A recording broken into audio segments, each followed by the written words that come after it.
सून केली हाय वधुगड दूत नाही म्हणे बाई मवलुगड दूत नाही म्हणे बाई मवलुगड मोठ्या घरची सून केली हाय वधुगड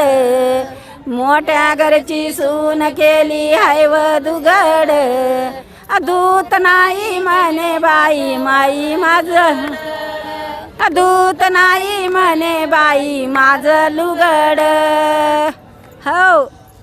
नव्यानं सून घरात आली ज्यावेळेस लग्न होतं ना त्यावेळेस नव्यानं सून घरात आली डोक्यावरचा पदर पडेना खाली अव डोक्यावरचा पदर पडेना खाली मला वाटलं माया घरचं नशीब उघडलं